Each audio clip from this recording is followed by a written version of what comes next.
AP cabinet ప్రక్షాళనకు రంగం సిద్ధమైంది. చంద్రబాబు ఈ విషయంలో ముహూర్తం నిర్ణయించకపోయినా గ్రీన్ సిగ్నల్ అయితే ఇచ్చేశారు. అలాగే తన కుమారుడు లోకేష్ను సైతం కేబినెట్లోకి తీసుకుంటున్నట్లు చెప్పేశారు. లోకేష్కు బెర్త్ కన్ఫర్మ్ కావడంతో మిగిలిన వారిలో ఎవరు ఇన్ అవుతారు, ఎవరు అవుట్ అవుతారు అన్నదే ఇప్పుడు పెద్ద సస్పెన్స్గా మారింది.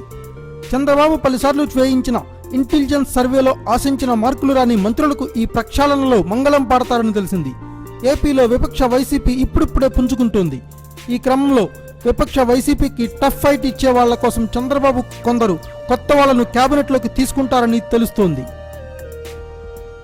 ఈ క్రమంలోనే వరుసగా వివాదాలతో సహవాసం చేస్తున్న వారితో పాటు శాఖల పరంగా మంచి ప్రతిభ కనపరచని కొందరు మంత్రుల శాఖలు మార్చడమో లేదా వారిని తొలగించడమో ఖాయంగా కనిపిస్తోంది. బాబు కేబినెట్ నుంచి అవుట్ అయ్యే లిస్టులో పీతల సుజాత, గంటా శ్రీనివాసరావు, రావెల కిషోర్ బాబు తదితర మంత్రులు ఉన్నారు.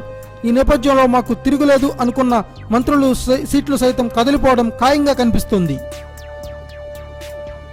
ఇక అవుట్ లిస్ట్ లేదా శాఖలు మార్చే మంత్రుల్లో నిమ్మకాయల చినరాజప్ప, మృళాలిని, అయ్యన్న పాత్రుడు, బొజ్జల గోపాలకృష్ణారెడ్డి, పల్లె రఘునాథ్ రెడ్డి, ప్రత్తిపాటి పుల్లారావు ఉన్నారని సమాచారం.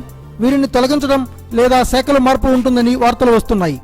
కేబినెట్లోకి ఇన్ అయ్యే లిస్టులో సోమిరెడ్డి చంద్రమోహన్ రెడ్డి, కళా వెంకట్రావు, వంగలపూడి అనిత, పితాని సత్యనారాయణ, బీదా రవిచంద్ర, వర్ల రామయ్య, వైకాపా నుంచి వచ్చిన జ్యోతుల నెహ్రూ, భూమా నాగిరెడ్డి పేర్లు వినిపిస్తున్నాయి.